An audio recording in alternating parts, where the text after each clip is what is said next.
Welcome to the Andy Ruther Show. Here is your host, Andy Ruther.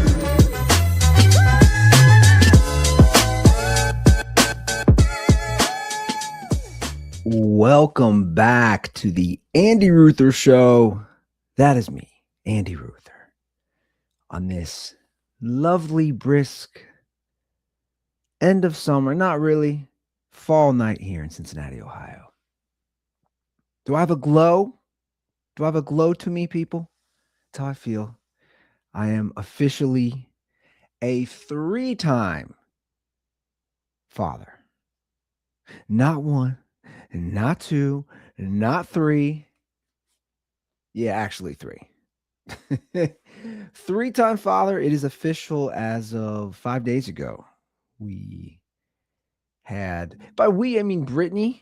I like to correct people with that. People are like, oh, congrats on your child. I was like, I did nothing. Literally just sat there and watched. If it was up to me, would have had some popcorn, maybe like a nice snack. You can't bring that, though, in the delivery room, in the C-section room, whatever they want to call it. Delivery room, but they're doing the C-section. But yeah, we had another kid, another girl. So I'm a 3-time girl dad. I'm a 3-peat. They said it couldn't be done, people. They said it could not be done. You can't have 3 girls within 3.5 years, post 40. But here I am. This is my life, and I am damn happy about it. At this moment, I am. Give me about a week.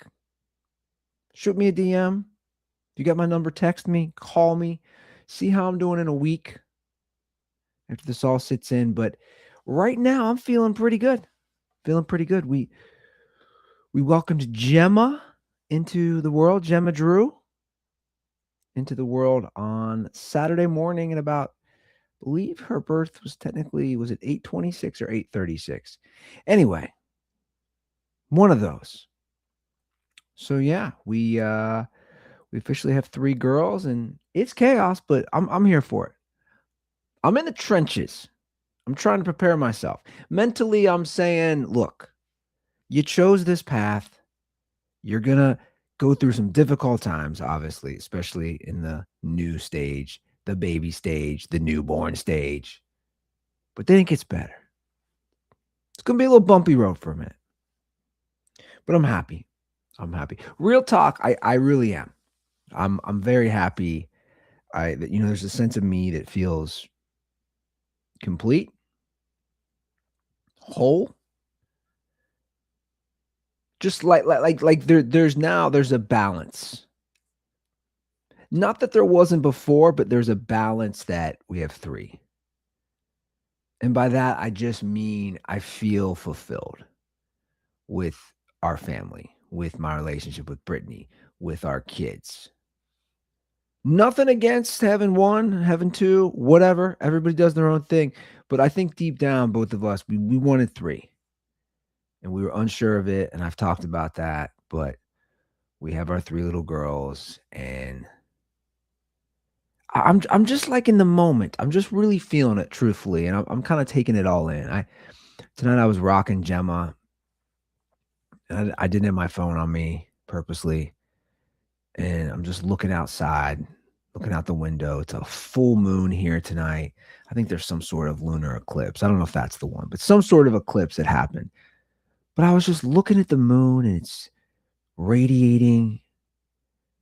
I'm thinking about my mom, thinking about my dad, thinking about the last 3.5 years of my life with these girls, the last almost 5 since I met Brittany.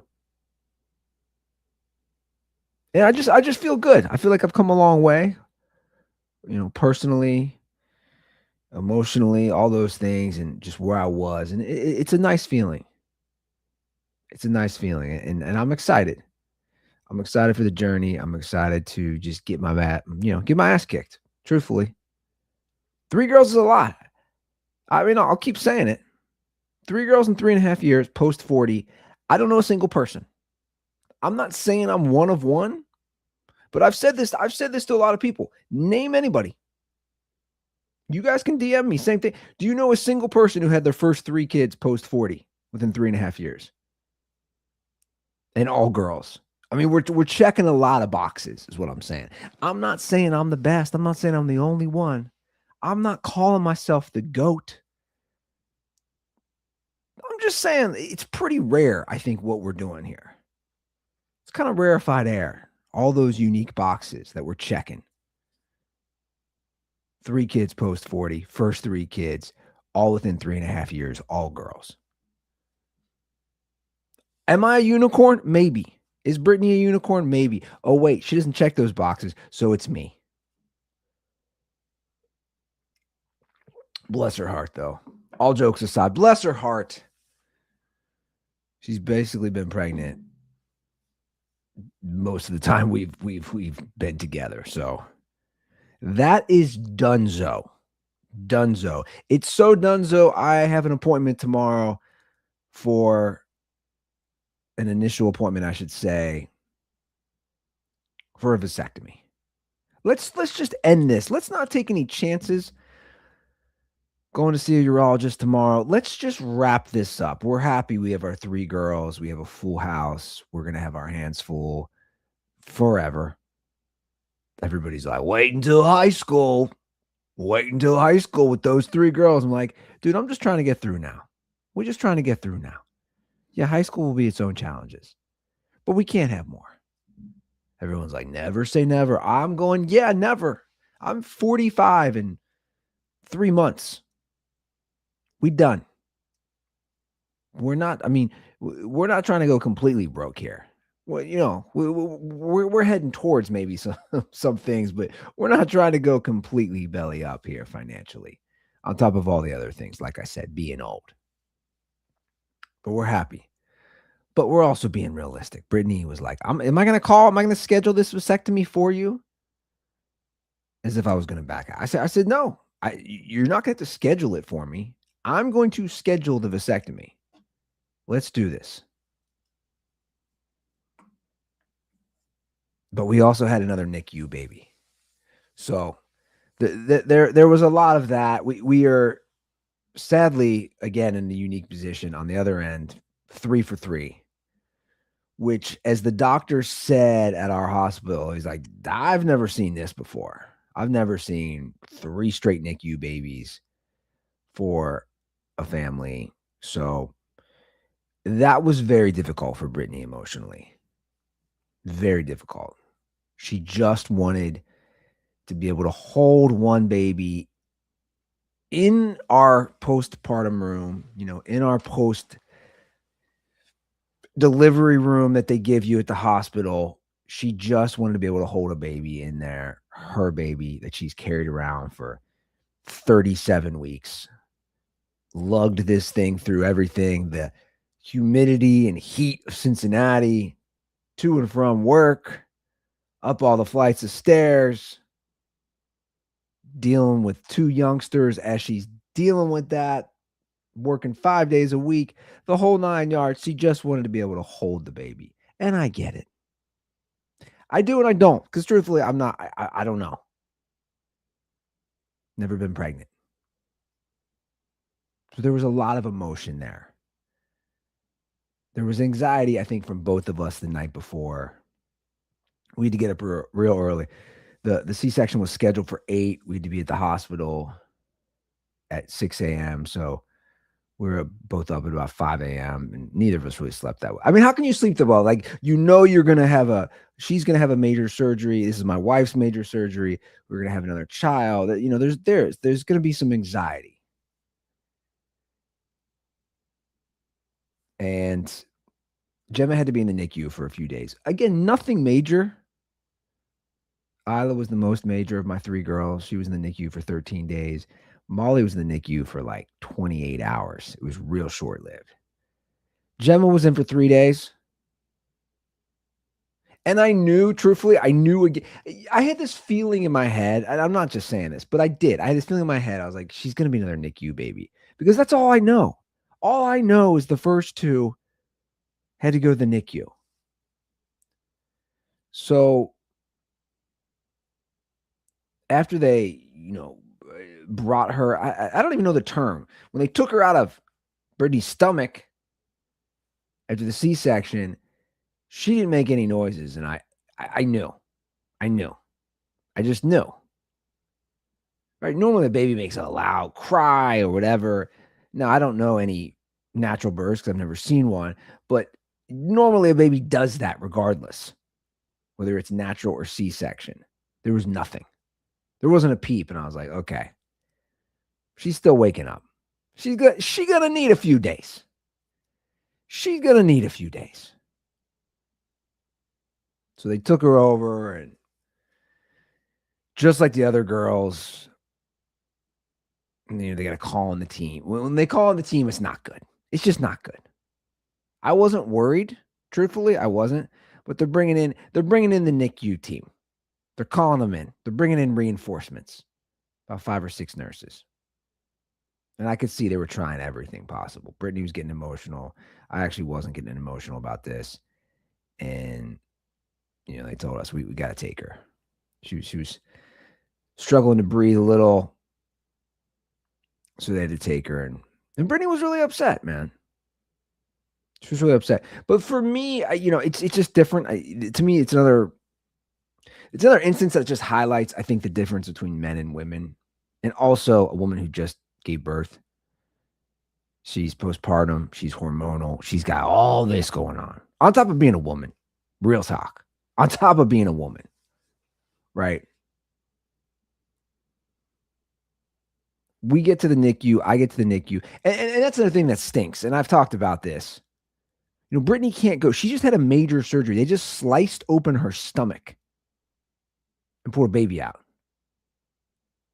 She has her own recovery. She's on all her own drugs and her IV and the serious surgery she just had. Again, the third in 3.5 years. They're just reopening that scar from all the other C-sections. Now, luckily, she got to hold Gemma. They changed some of their procedures at the hospital. We're in Northern Kentucky at St. Elizabeth. They've changed that, which was nice. She wanted to be, at least she got to hold her baby. But she can't go with the baby. And she's like, you need to go with our baby, which I would, of course. And then I'm going with the nurses as they take Gemma to the NICU. And thankfully, it was not anything major. She needed a CPAP to start. She needed some help breathing. So they hook her up, which again is always not easy visually. It's not easy because you're seeing the mask on a little baby, and they're so tiny. She was 7 pounds 6 ounces. You're seeing the mask. There's a lot, but truthfully, again, I wasn't as emotional as I was with the other two because I've been hardened. I've been used to it, and I also know how great they are. They are amazing at the NICU. It's the best of the best. It truly is. It's the best nurses. It's the best doctors. Someone who is very critical of the medical world at this point. Someone who is pessimistic. Someone who has dealt with some just bad experiences, mostly from my parents. I've only had positive things to say about the NICU, particularly at St. Elizabeth in Edgewood, Kentucky. Right? So I had full confidence. Also, when they're like, everything else is fine. She's just struggling a little to breathe. So we're going to have to put this on her. And then they took her off that, which was great. Just a couple hours later, she didn't need help with the breathing. But then the reason she ended up staying in the NICU, they couldn't regulate her blood sugar. It was too low. It was way too low. So Molly's was, not Molly. I'm gonna do this. I've done this a million times. I don't even understand how my dad did it. I truly don't. I don't understand how my dad did it with 5 boys. I messed up. When Molly was born, I was always calling her Isla. Now that Gemma's born, I'm always calling her Molly. So they couldn't regulate Gemma's blood sugar, or they're trying to figure it out. So they just got to keep pricking her foot, which is tough. They just keep pricking her foot and doing a test, and it kept being low, and it kept being low. Then it went high, then it went low, and they just couldn't figure it out. So that's basically why she was in the NICU the whole time. They had to figure out how to regulate it. So then she got it on an IV. So they had to put it on an IV. She was eating great. The most important things are she was breathing fine and she was eating great. And I've just learned from my 3 stints with my kids in the NICU, that's what's most important. Are they breathing on their own? Can they eat on their own? Or are they, are they able to take the food if it's not eating on their own, if it's through like a G tube or something? But those were great. It's just they couldn't regulate her blood sugar. So it took a couple days. And she was in the NICU for 3 days, and she got out Tuesday. Which again, we were just delayed. We were delayed a day. The earliest Brittany could leave there was Monday, and she did. We left with Molly. Molly was barely in the NICU. Molly ended up being back in our room, right, Sunday. And we slept there Sunday at the hospital, and then we were out Monday. We couldn't do that with Gemma. So Brittany's like, I'm not going to be able to leave the hospital Monday without our girl. I'm like, well, she's not coming with us. The doctor said she still needs to be in the NICU. So you are. And what's crazy for me, again, I'm never going to understand it. And I'm trying to empathize with her because I will never understand it because I'm not a woman. I'm not postpartum. I'm not hormonal. But it's like in my head, I just kept saying, Brittany, we know the finished product. We have it with our 2 girls. We have it with Isla. We have it with Molly. Both did NICU stints. We have the finished product. 2 insane little girls. Love them to death. They're insane. They're absolutely insane. Case in point, Molly took a dump while they were taking a bath last week. I was out of the room for no lie 2 minutes. Right? They're old enough now. I went down to get milk for them. They like to have milk, especially Molly, before bed. Come back up. There's just floaters everywhere. Just floaters everywhere. And they're just giggling. I'm like, Isla, do you see there's poop all up in this bathwater? I get them out. I'm just like, oh my God, I got to wash all this stuff now. I got to bust out the old power washer. I got to handle this. It just floaters everywhere. It wasn't like a little. It was like a nice amount of feces, truthfully. There was some dookie. There were some things happening. Anyway, that's the finished product is my point. 2 girls just playing in a bathtub with poop surrounded by Elmo. Right? Like that's the finished product. And I kept telling Brittany, we know the finished product. We have it at home. Gemma's going to be all right, but none of that mattered to her. She just wanted to leave the hospital with her daughter. And again, I completely understand it, but I also don't.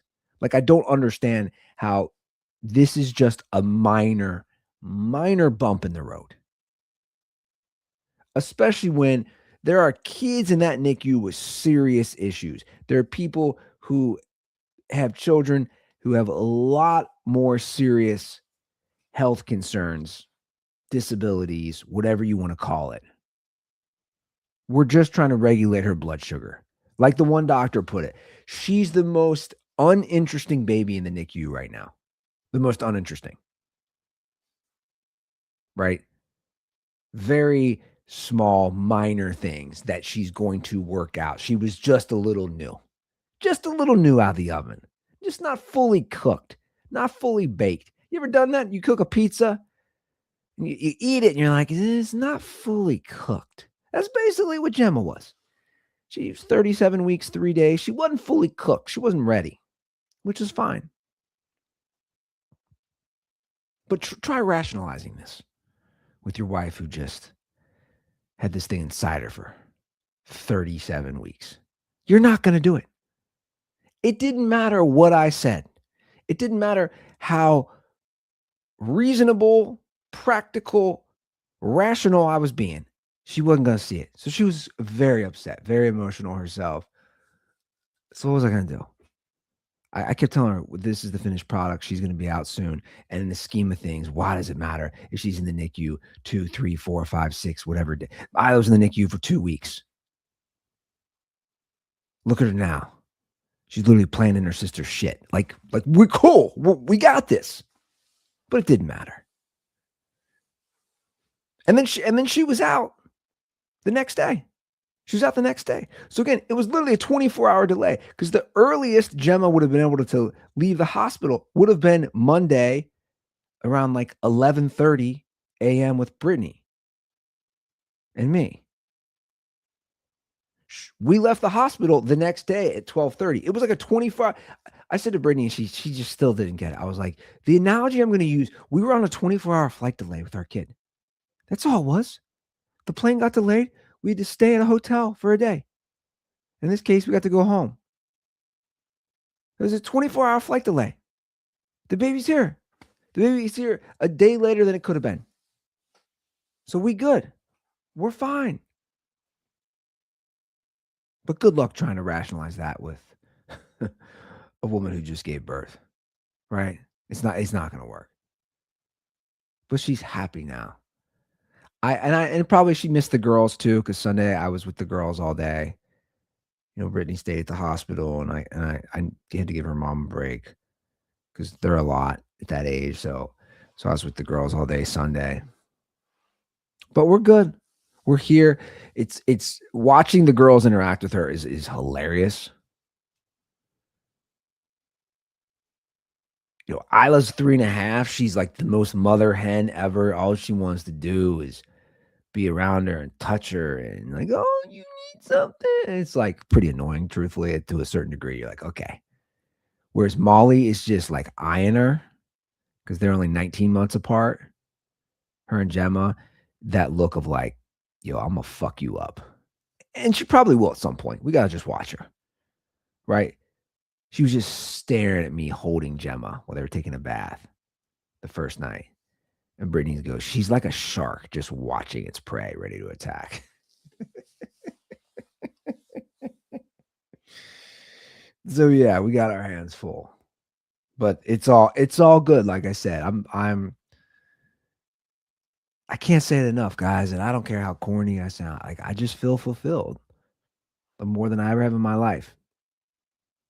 Because I'm almost looking at the future and thinking about all these things and just again where I was at and where I'm at now. Side note, I did watch the C-section this time. I'd never done that with the other two. I said, screw it. It's going to be my last one. I'm just going to watch it. I know it's gory. In the past, I'm behind Brittany, just holding her hand, looking down like this. This time I was like, I'm going to watch it. I'm going to watch them just slice her open. Move her insides all around so they can pull a baby out. And then the anesthesiologist is like, you really want to watch? He's like, you just stand up, dude, back of her. You really want to see everything. Bro, it is fascinating to watch that. Like, I don't get too grossed out. I didn't watch the other two because I had just so much anxiety about the baby being healthy. And I wasn't worried about that this time. It's wild to think they can, like, so my mind is, I'm watching this in real time. I'm watching them cut Brittany open. And then I'm like, dude, whoever thought of this? Have I talked about this before? I don't know. If I did, I apologize. I'll talk about it again. Like, who thought that you could just cut something open and pull the baby out? It's wild. So I'm just watching it, thinking about how fascinating and just how good these doctors are. I mean, this doctor, it's like pick an athlete. It's just so graceful. It's like a graceful step back three by a Steph Curry or something. Just doing it with such ease and precision and fluidity. It was fascinating to watch, truthfully, and it was quick. I don't know what point they bring me back there. I'm in the on deck circle, which all three kids, I was in the same room, which was wild. I'm like, how'd that work out?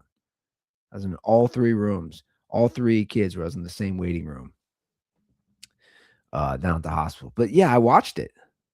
It's fascinating. It really was.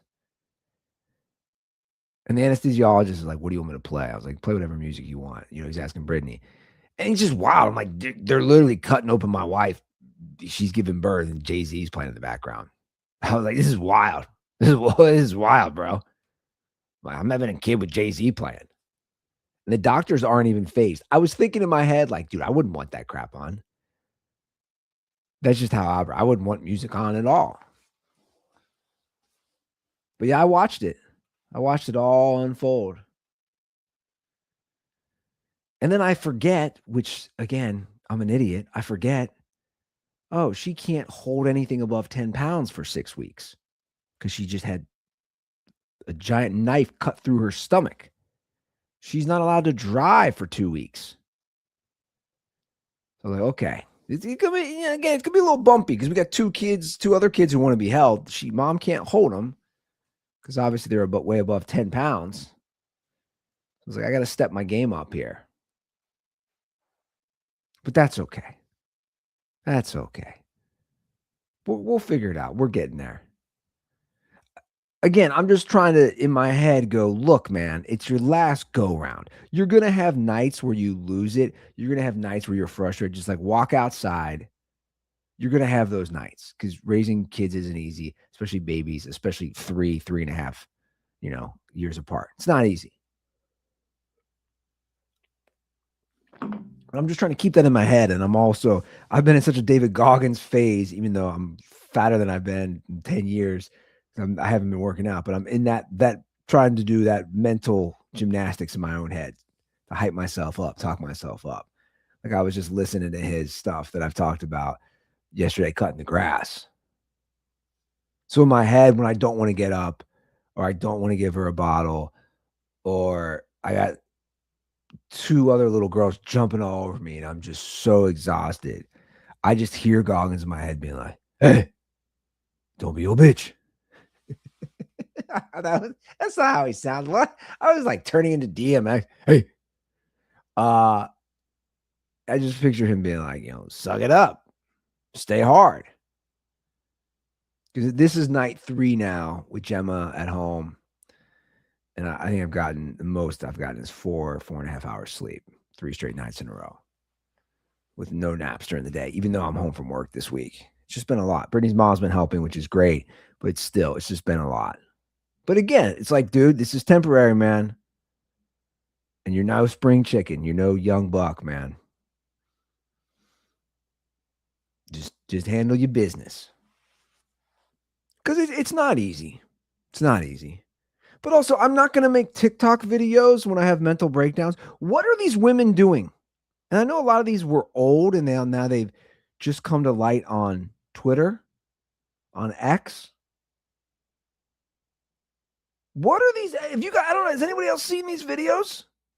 I fell down this algorithm last week. I fell down this rabbit hole last week of just these women posting videos when they're just like losing their mind when they have newborns, when they have babies. Which again, I know how hard it is. I will never diminish raising a child, especially the early days. It sucks, dude. I've said this on record. Isla was so brutal. We were 2 months in and I looked at Brittany and she cried. I said, I'm having no fun. I'm having no enjoyment in this baby. I was just being real, but I also said, I know it's going to get better. And it did. And Isla is amazing now. Love the girl to death, right? But it was real. But also in my weak moments, in my frustration moments, in my moments where, like, let's say I fucking yell and I run out the room and I'm screaming to nobody or whatever it is in our house, just like losing my mind, because I've done it. I'm not proud of it. I'm ashamed of it. I'm not filming it, dude, because I'm embarrassed. And then after I do that, I'll be like, why did I do that? Like a lunatic. Or Brittany will say to me, dude, you were a lunatic. What were you doing? Right, lack of sleep, all that stuff, it's real. That's why sleep deprivation is a form of torture. These women are posting videos on TikTok of their breakdowns with cameras already set up. These things are the funniest things I've ever seen. Like this one, with her throwing ice cubes to deal with her rage. Apparently that's a thing that these women do. They go in the bathroom or something and they grab ice cubes and they throw them. Let's pull up homegirl right here. I have a few of these. This one's hilarious. Also, the way these women throw ice cubes, it's like, dude, you throw like such a chick too. What's this one say? Okay, let's see. It says postpartum Dude, it's so funny. I know a lot of you guys are listening to this on audio and you can't see the video. It's worth it at some point. Pull this up on YouTube. It says postpartum rage got the best of me today. She's in her bathroom just chucking ice cubes at the wall or something.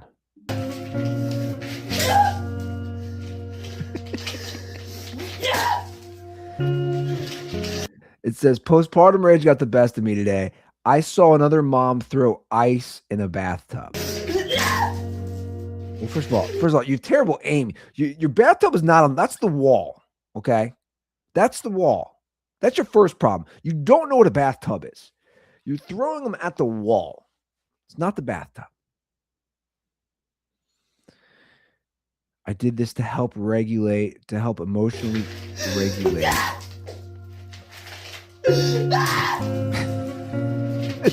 And satisfy the need to destruct. She says it might look crazy. It does. But it helped a lot.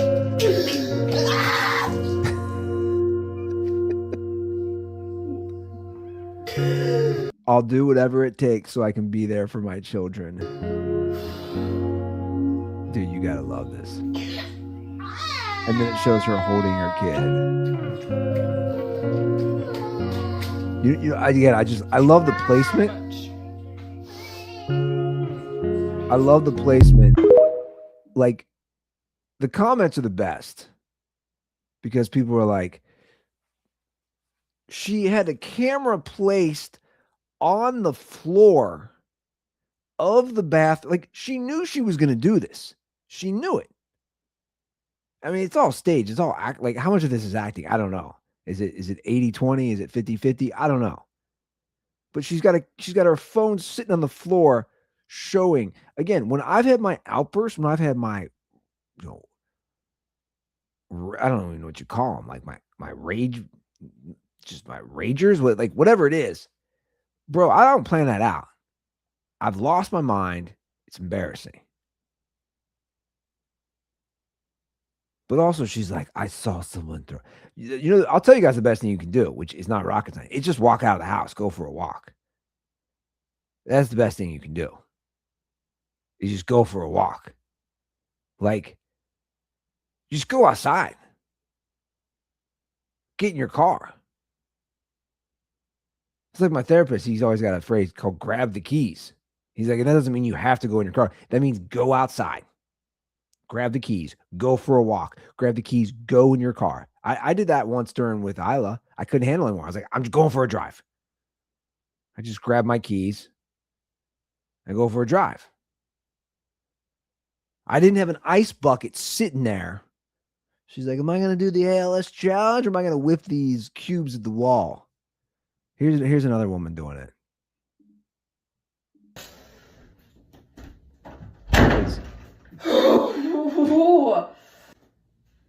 She's an even worse actress, I think.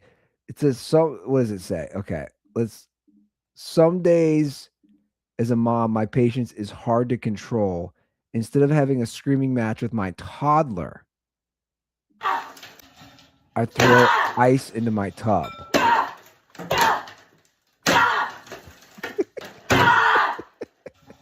Actually, you got just do the scream. I do the scream matches. I shouldn't. I do them at times with my toddlers. By that I mean Isla. Like, you want to play these games? I'm the boss. I'm gonna win, and you're gonna end up crying. And maybe that's not the best parenting, but I'm gonna win. It's so dramatic. It allows me to feel angry without being destructive. See, but you're literally throwing ice cubes all over your bathroom like a lunatic. That's actually 100% destructive.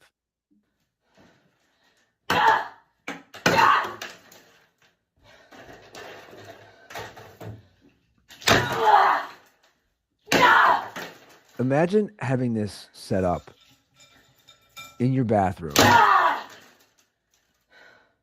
Not done yet. Brought special. I've never watched this fully through. I just saw a few of these. Brought special ice this time. That's what the caption says. What is this? Special ice. It's just this chick is a moron.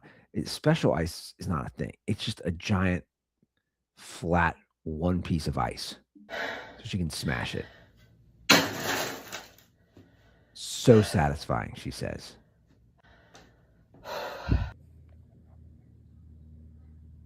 The aftermath, and she shows the tub. Oh my god, these people, dude. And truthfully, this is why these women are like being like, oh, Lindsay Clancy.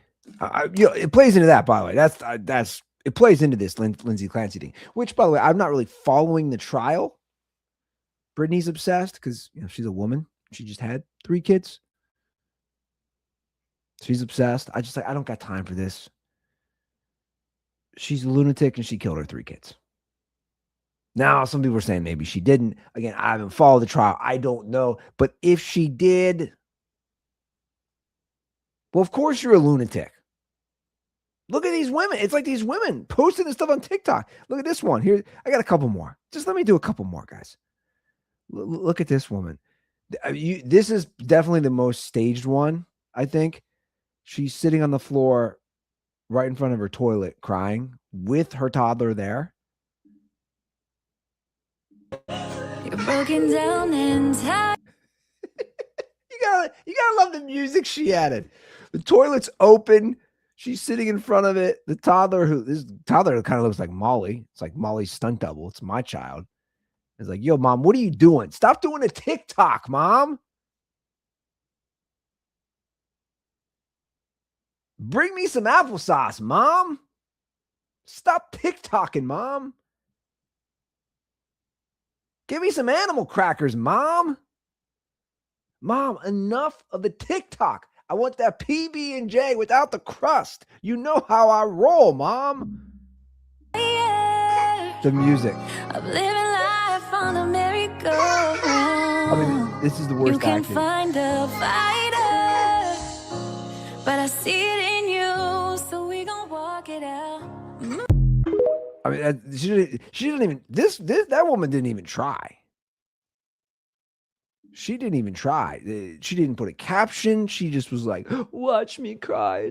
Raising kids isn't easy. We're also soft, guys. We're soft. We're soft. Just admit it. I've said it a million times. We're soft. My mom, Joanne Ruther, rest in peace to my mother, who raised 5 boys, didn't have to throw ice in the... Do you realize what my dad would have done? If Walt Ruther would have came home from a hard day of work and my mom was throwing ice cubes in the bathroom, he'd say, go make me a meal. I mean, he probably would. I don't know. It was different. It was different back then. Go. Come on, Joanne. Go get a casserole for me and the boys. Go whip up a little something. What are you doing? You're throwing ice cubes in the bathtub? Or my dad would be like, go for a walk, Joanne. I got the boys. Just go for a walk. Women are insane. Okay, we'll do one more. I just let me do one more. Let me do one more. This one made me laugh too.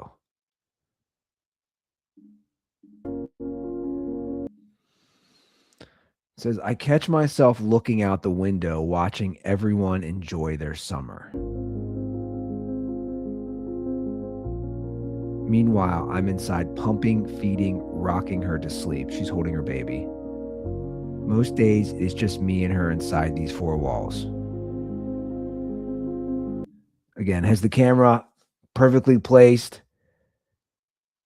as she's pacing back and forth, crying, putting on the theater. And some days that feels really lonely.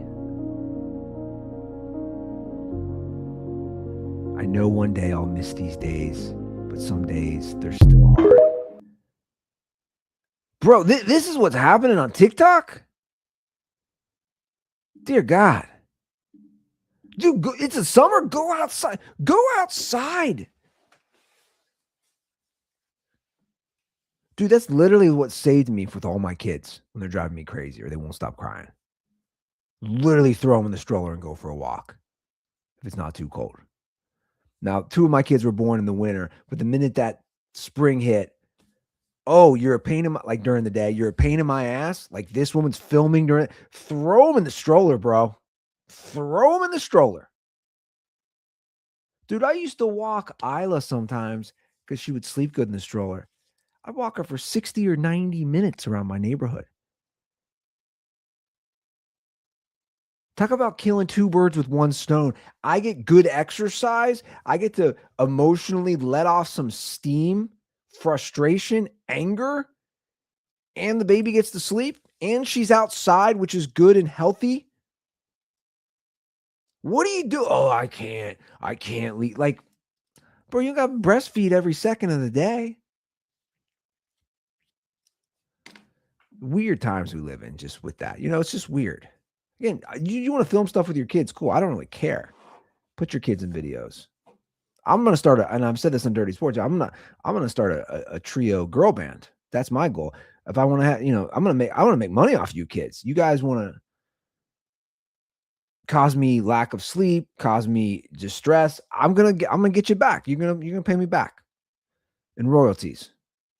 Whether that's a girl band, whether that's a comedy show, I don't know what it is, but you're going to get me back, girls. That's the goal. Daddy needs to get paid. Mommy needs to get paid. She let them slice and dice her stomach open 3 times. Let's monetize these kids. Can we do it already? Is it too early? I don't think so. Let's monetize my girls. But no, what are we doing, ladies? Seriously, what are we doing? Again, that's kind of what you see is happening with this trial.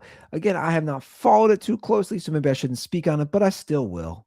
That's the American way. I speak on stuff you know nothing about. Make opinions based on something you're not educated on. It's the American way. I'm just like, wait, so she strangled 3 small children, which is disgusting. Okay, yeah, of course she's mentally ill. These women who are posting videos are mentally ill. What are you doing? I give a natural, honest reaction when I'm finding out I'm having a 3rd girl. When my wife and I were expecting a boy for some reason, that's on us, right? But still, I give a natural, raw emotion, and they want to burn me on the stake on Threads, Instagram. They want to say the most mean, wicked things to my wife. And these women are doing acting portrayals, and everyone's like, oh, yeah, it's real. These emotions are real. She needs that. These women are nuts, bro. Again, can you, just the thought of my father walking home. I'm sorry, walking in after a long day of work. And my mom had a camera set up holding me or holding my younger brother in the kitchen crying in front of a iPhone 19. Do they even have 19s right now? I don't know. I don't know what number we're at. What would be like? So when's dinner?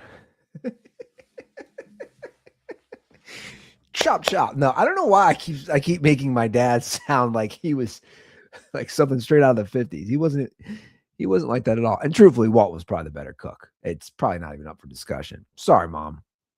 No disrespect, but Dad was a goddamn good cook. He really was, especially when it came to grilling. Wish he would have taught me something. Wish he would have taken the time to teach his son something. Show him some pointers. No, he couldn't. Thanks, Dad. So yeah, here we are, guys. Here we are. Day 5. Lack of sleep. But again, it's all good. It's all good in the hood. These women are crazy. And that woman for killing 3 kids is crazy too. Now, nuance is a thing, and you know me, I believe in nuance, and I believe that not everything's black and white. This one's kind of tough for me, though. It's kind of tough for me. Don't really follow the trial, don't know. But again, if she did do it, I've heard some of the conspiracies that she didn't, or the husband did it, or whatever. Don't know enough about it. But if she did do it, you should be locked up for the rest of your life. That's where I'm at. I've had light discussions with Brittany, and like, you don't understand, postpartum. I was like, I don't understand. I agree. I'll never understand the psyche of women, truthfully. I'm starting to maybe at least peek into it now. Peek into it better. Gonna live with 4 of them the rest of my life, which is terrifying. It's 100% terrifying.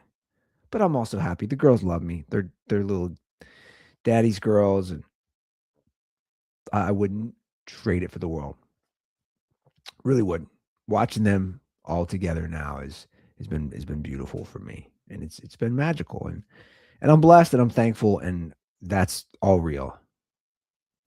And I'm just happy.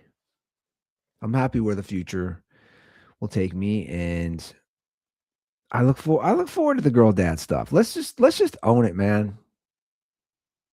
Let's do it.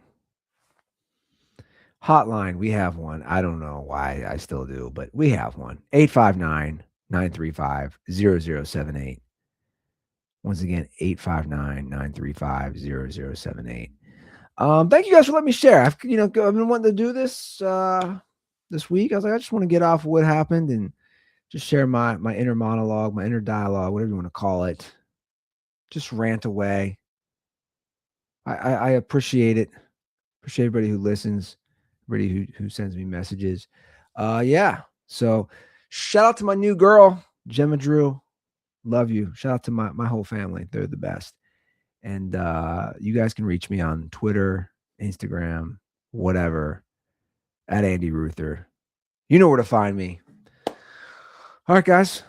We'll see you next week. Let's do this. Let's see what we can do here as we're raising these kids. And please give me all the help. Any pointers. I'm always open for that. All right, guys. I'm gonna get some sleep. And by that I mean go change a dirty, dirty baby diaper and give her a bottle. All right, much love. Peace.